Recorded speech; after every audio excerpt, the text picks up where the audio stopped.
हे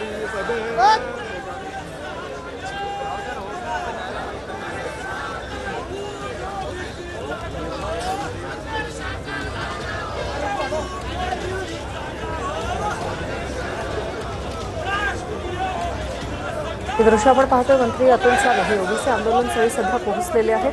साखळी उपोषण आज संपण्याची शक्यता आहे. अतुल सावे हे ओबीसी आंदोलकांची भेट घेणार आहेत, त्यांच्यासोबत चर्चा करणार आहेत. मराठ्यांना ओबीसीतून आरक्षण नको या मागणीसाठी हे साखळी उपोषण सुरू आहे आणि अतुल सावे सध्या नागपुरात ओबीसी आंदोलकांच्या भेटीसाठी पोहोचलेले आहेत. आंदोलकांसोबत आता ते चर्चा करणार आहेत आणि त्यानंतर हे साखळी उपोषण स्थगित होण्याची शक्यता आहे.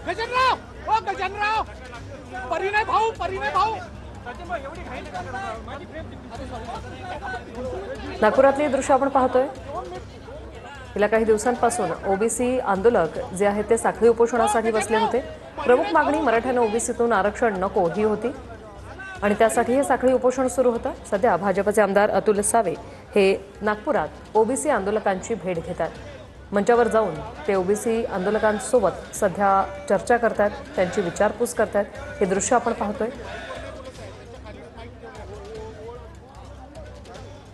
मागण्यांचं निवेदन जे आहे ते त्यांना देण्यात आलेलं आहे. परिणय फुके हे देखील सध्या आंदोलनस्थळी पोहोचलेले आहेत.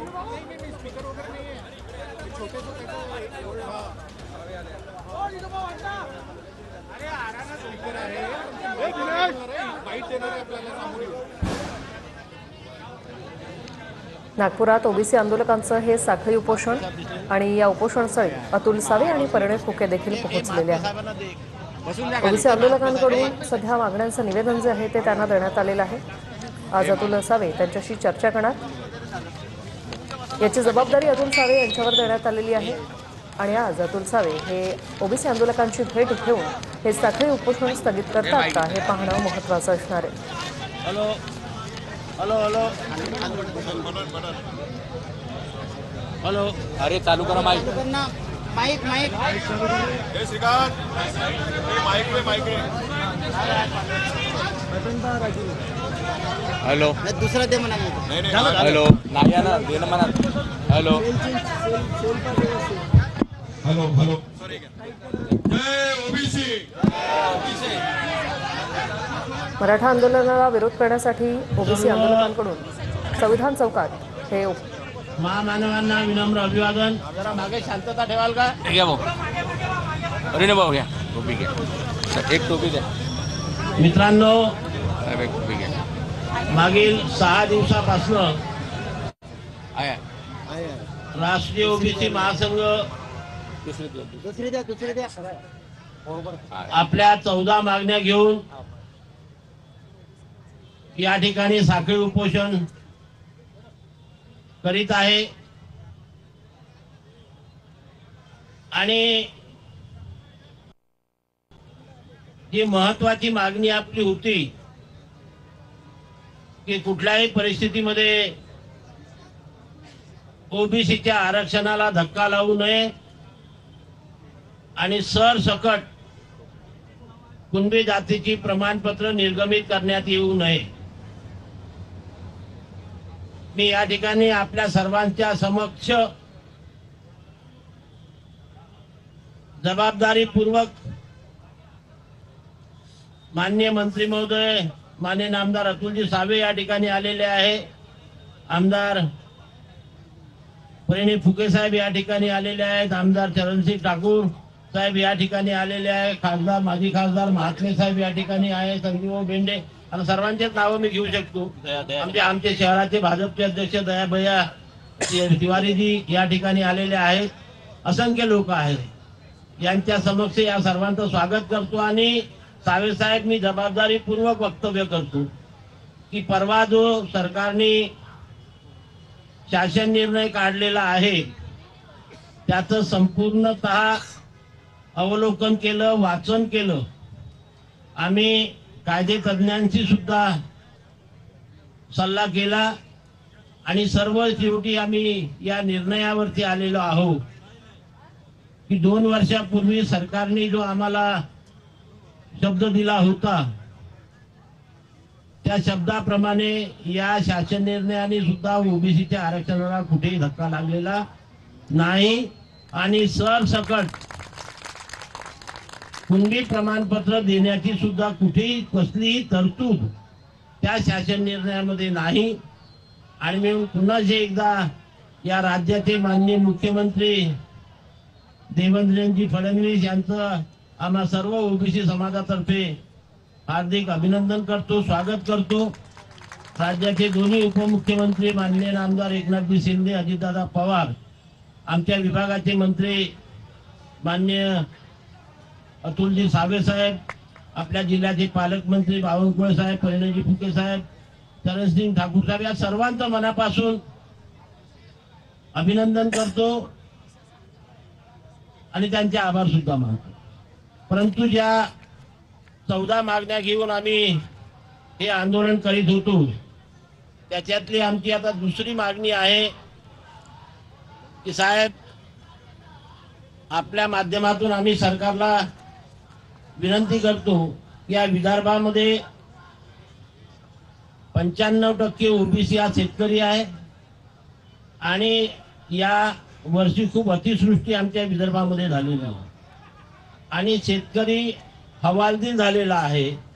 अशा वेळेस या शेतकऱ्यांना त्वरित नुकसान भरपाई देऊन त्यांचं दुःख दूर करावं आणि त्यांना एक मानसिक मनोबल व त्यांचं वाढवावं ही आग्रहाची विनंती आमची संपूर्ण सरकारला आणि माननीय मुख्यमंत्र्यांना आहे।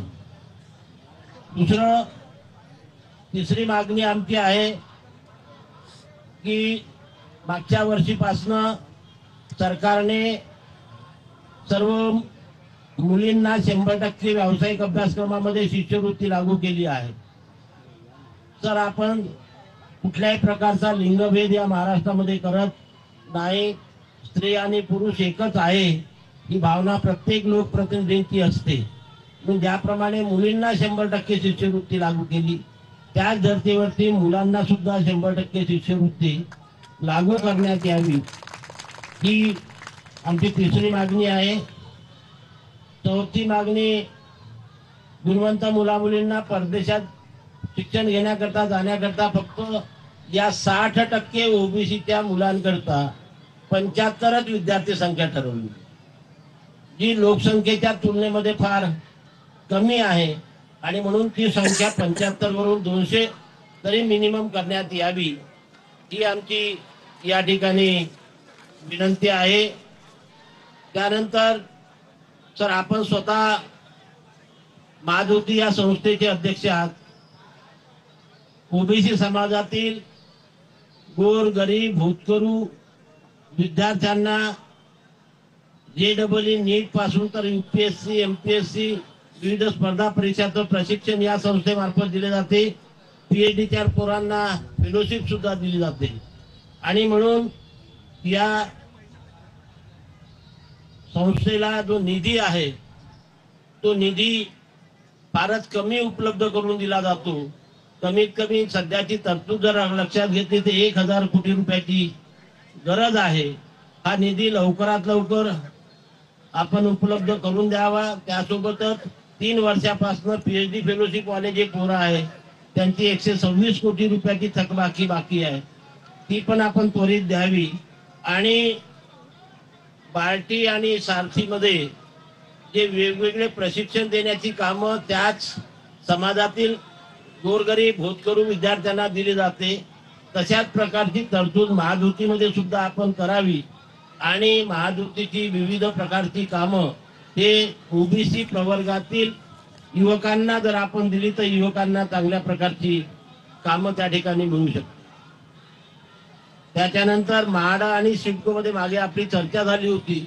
आमचं दुर्भाग्य आहे की आपण म्हणाले होते काळजी करू नका, गृहमंत्री मीच राहणार आहे भविष्यात सुद्धा, पण ते गृहमंत्री पद आपल्याकडून चाललं गेलं ना, आमची ही मागणी पूर्ण व्हायची राहून गेली।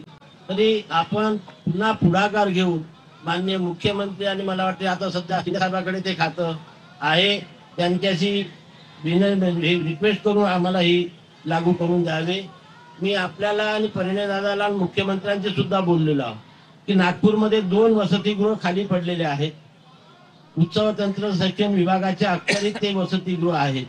ते दोन्ही वसतिगृह जर आपण ओबीसी विभागाने आपल्या अखत्यारीत मागून घेतले तर एका ठिकाणी मुलाचं आणि एका ठिकाणी मुलीचं सुसज्ज असं वसतिगृह त्या ठिकाणी होऊ शकते.